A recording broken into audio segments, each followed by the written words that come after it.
What's up, Scorpio? Welcome to your weekly Shadow Sister Healing video. And in this video, I let your shadow meet your light so you can be whole again. Possibly some shadow work, especially because we have these times now with solar eclipse, 2 weeks to moon eclipse. Anyway, the planet in both eclipses are in function is Venus. So this whole thing is about relationships.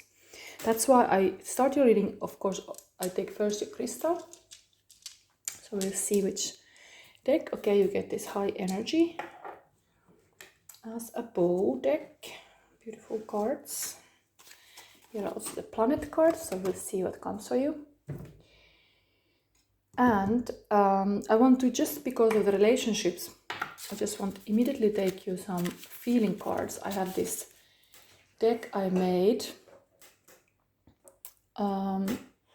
thinking about feeling is healing and to address some feelings. So let's start immediately like that. This is for you, Scorpio. Ghost can't rest. Fears, fear of loss, feeling vulnerable, wandering soul, restless energy, insecure, lost in twilight. Okay, the ghost got something to say. Okay, let's start. So you have these high energies, okay, also very spiritual. Crown chakra is always how to be good guru and not egotist. How you can serve others. Let's take some angelic messages as well. I don't know if you noticed, but I've started to take angelic numbers based on the duration of the video.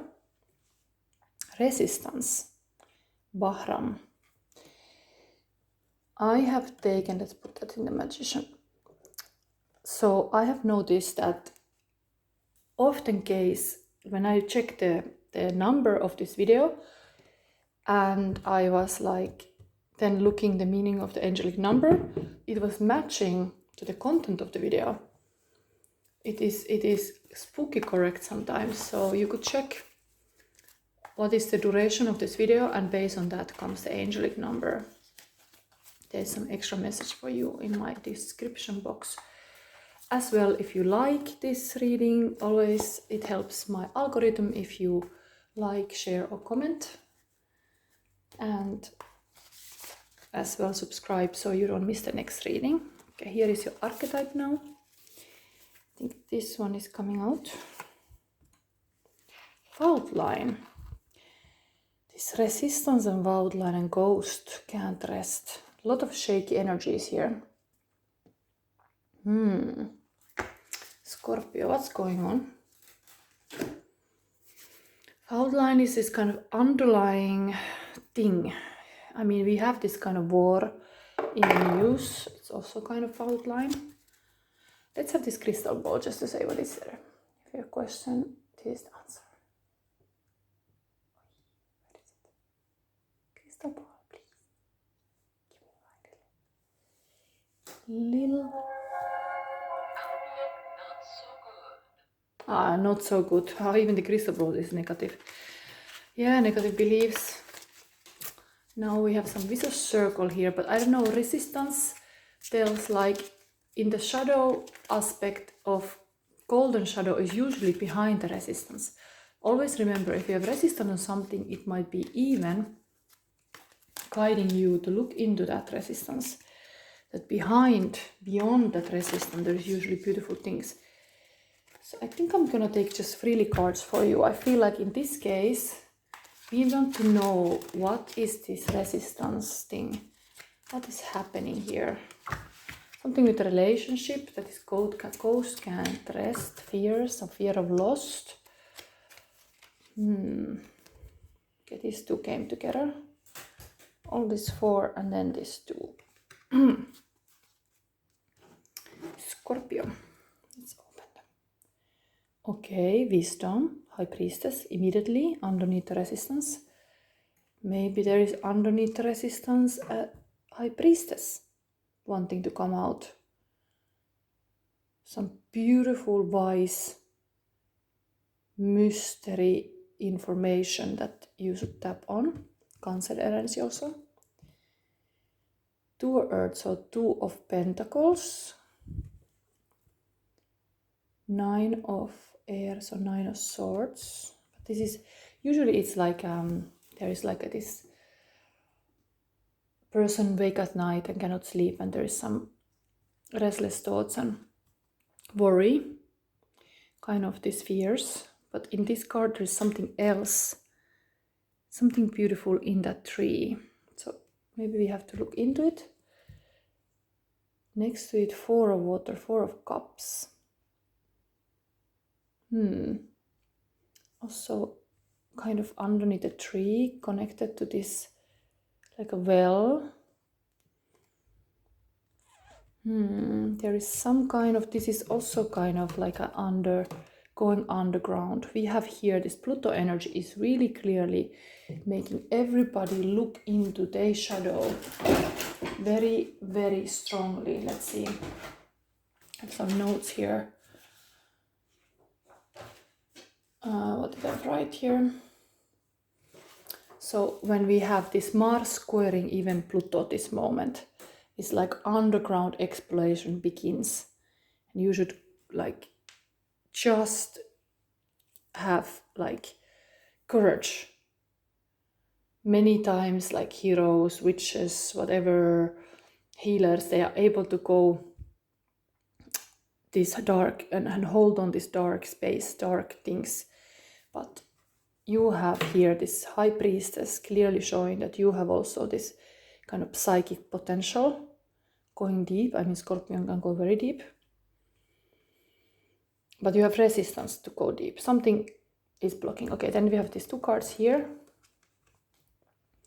Three of Water. This is usually Three of Cups, like friendships. But there is this well and the little spring here. And then we have this Hecate cross energy.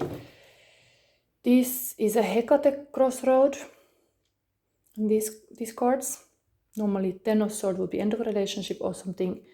Coming to this ghost is maybe you are fearful of losing something, or you have lost something.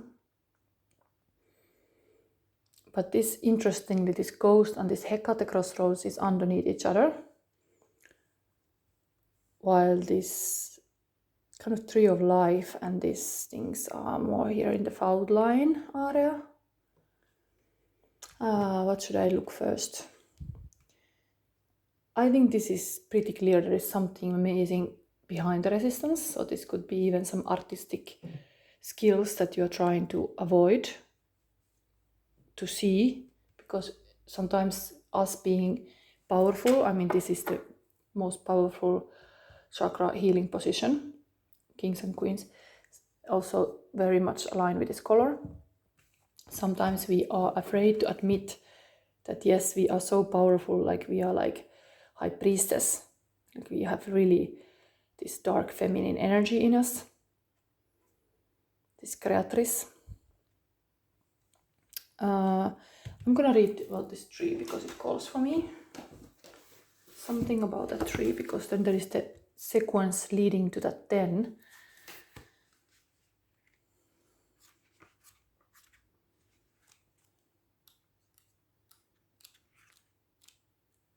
Sword, sword, sword. No, sword, sword. Ah, no. Is this water? Oh, I look it wrong. No. If this 10 of Cups, this is not 10 of Swords. Oh, I saw this little fairies flying here. Interesting. 10 of Cups is the happiest card then. So going to these dark things, it's actually not bad at all. It's weird that I read is actually air.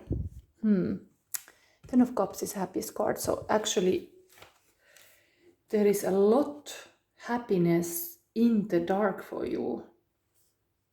Interestingly. High Priest is also like a crone. In the Hecate crossroads there is a maiden, mother and a crone. And this is the dark moon.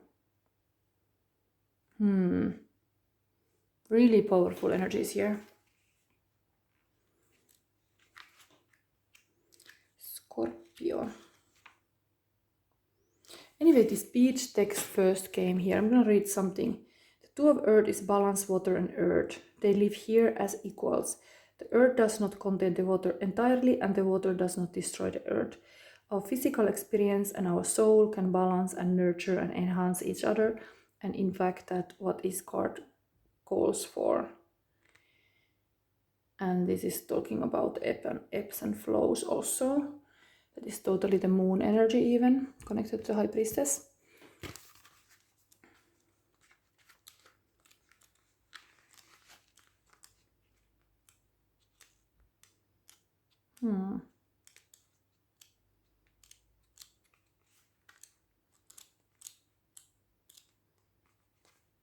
Okay, High Priestess, let's read because I found that now. It's about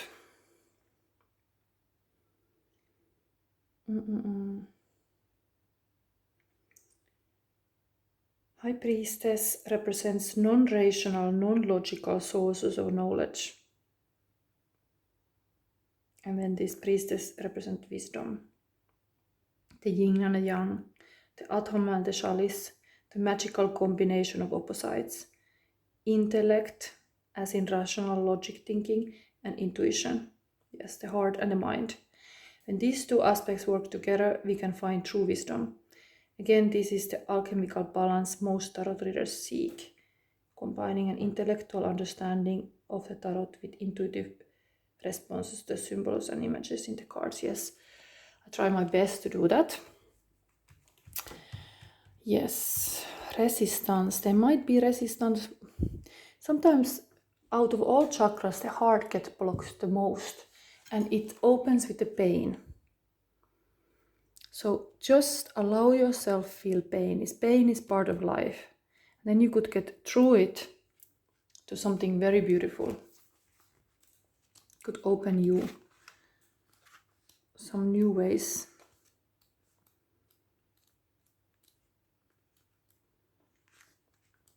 Where is that tree? I'm trying to find this.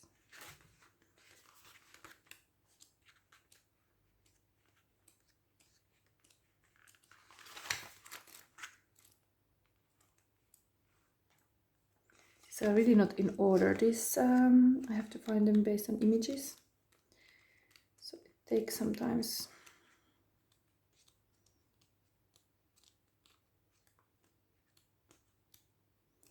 Scorpio. This is really your season coming.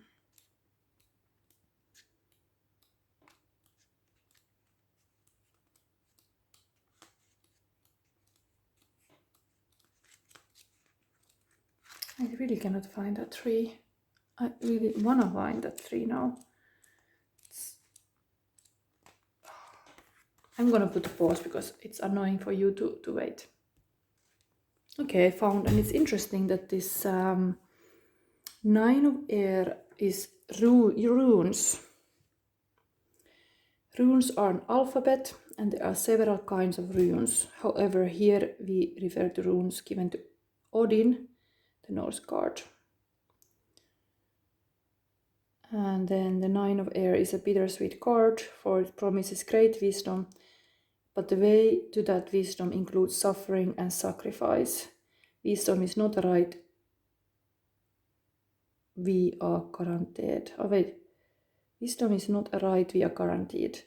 It's a reward, something earned, and it does not always promise happiness. Like lessons in life, but this card here is about healing actually. So, I mean, there is this powerful, like a dark period now here. You should definitely find a way to heal some past issues, because we have immediately this ghost energy here, even. Ghost cannot rest, and then we have this healing. And this Bridget is a popular goddess and associated with many things. In fact, it's like, is it in bulk connected? Also, but this is, here the symbols such as the apple tree and the caduceus are used to point to her role as a healer. There is a, behind this fault line, there is an apple actually even. Goddess symbol. She, among other things, the keeper of the holy wells and rivers that flow with healing waters. Okay, well, that's very deep too. Going into well in the fairy tale is often going into this underworld to be tested. Like, how good are you? Like, these two girls enter to the well and they have tasks to do with Mother Hulda. This Grimm fairy tale, I had it in my previous Friday love reading. If you wanna see one of the pile, had it. I just don't remember now, but it's a pick-up-pile reading. You should always follow intuition. But anyway, there was this well, and two girls go to the well, and they have tasks to do. Another one do well, another one not. I think you are tested this time a little bit with the relationships. And there is like how much you can take, where you draw the line. Or there comes this kind of earthquake that kind of shakes, everything is shaking. Anyway, this one, for a water brings with it the promise of healing of some sort. Emotional, physical, or perhaps of a relationship. Although there may be a bit of pain involved, the long run promise relief and smooth sailing. Okay, so just hold on. But these two were like runes, a little bit like predicting the future, and then the healing. This is ebb and flow. This is the whole goddess thing handling it. Here you have three of like a friendship thing, but again this kind of water source, which is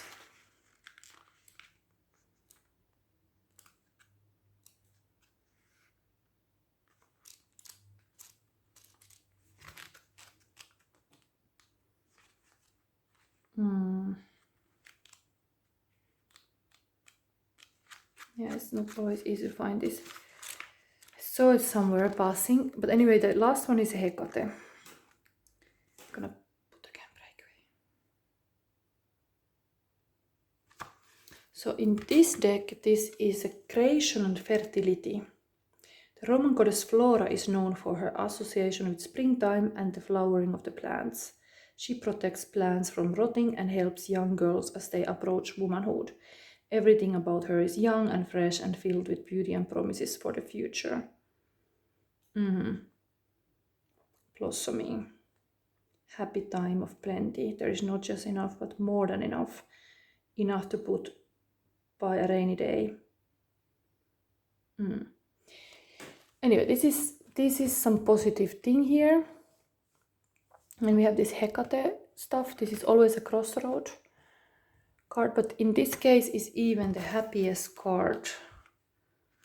So I read something about it. I think it's about creating a sacred space. And kind of this and that creates a sacred space between the things are like dealt with. There is this kind of, you create this kind of sacred space to deal things. Yeah, I see almost like this 2 weeks period from solar eclipse to moon eclipse is your time to deal the things. So Hecate is a triple-faced Greek goddess with power of heaven, earth, and the underworld. As with most goddesses, she has many associations. Here she is shown in her role as a queen of ghosts. She protects ghosts from harm and also keeps them doing mischief in our world. Hecate is often found at crossroads and at the border and boundaries. She is at home in liminal places. She navigates the space just between places where things are shady and where it is easy to get lost. In our lives and in our relationship, there are spaces such as these, gray and uncertain. In these spaces, we can call on Hecate, who knows how to see and how to communicate with those who dwell in both sides of the line. For us, the other world can mean the place where spirits dwell, or it can symbolize those we are separated from and whom we cannot seem to find our way back. Ten of water brings you squarely to a place of uncertainty and forces you to do something. There are people who you need to find or spirits you need to contact, allowing the fog and haze to grow between you and whoever is no longer an option. Yes, head on now to solve any kind of conflict. Don't be afraid of that. This is a moment to address that fault line. The fault line is there. There is a beautiful water, like love is always water. So I was reading, this is air, of course, but this was water. So you have maybe some worries that you are kind of trying to look for future, but you have to address things now before they go any further. The ghosting is completely under the ghost, so this is really clear. There is some ghost in the past or lost in the twilight, something like that. Anyway, we are going to read now about this resistance. My God, my glass went. I have to pause. Okay, just when I was gonna have this Bahram to talk about resistance, my Fanta cup fell on the table. Like, luckily it didn't went completely the cards, but on the edge.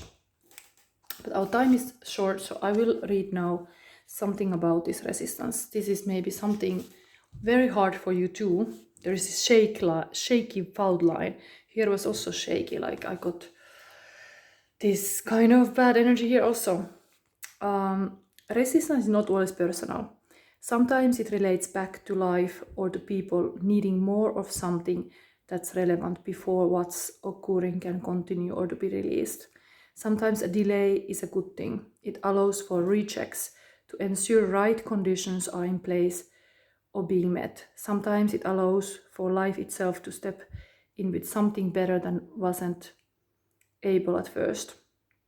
Resistance is not a definite no. It means pull back a little, sit tight and wait until conditions are better or more fully and firmly in place. To prematurely jump over the edge is to fall into nothing and fail. For now you must bend like the willow. This is no time to dig in your heels or to push against the grain of what's happening. Soften your view, lower your stance, ensure all's correctly in place. Allow the behavior, intentions and words of other people to wash over you like tepid water while you come back to inner peace and just wait. Affirmation: I trust all will be as it should be. Okay, indeed, this water as a calming thing. Water as a peace. Water as a flowing energy between you and your person. And cleaning. Water as a cleaning, yes, see it like that. And water filling the cracks, something like softening the things. This was also ebbs and flows. Life has cycles, life has ebbs and flows. Maybe there is something that you have to just address that. Anyway, then the water is this beautiful, this kind of encouraging you to go to that dark place, and that's healing for you. It's healing here. Emotions are healed with this very straightforward attitude. And yes, I leave your reading to this, but this is a beautiful, I see like a time now from solar eclipse in Libra to moon eclipse in Libra, in Taurus. And Venus is the ruling planet. So remember, there's a lot of love influence currently also. A lot of things that helps you to focus on the healing of your relationship. Okay, thank you. If you liked, give me a like and see you next week.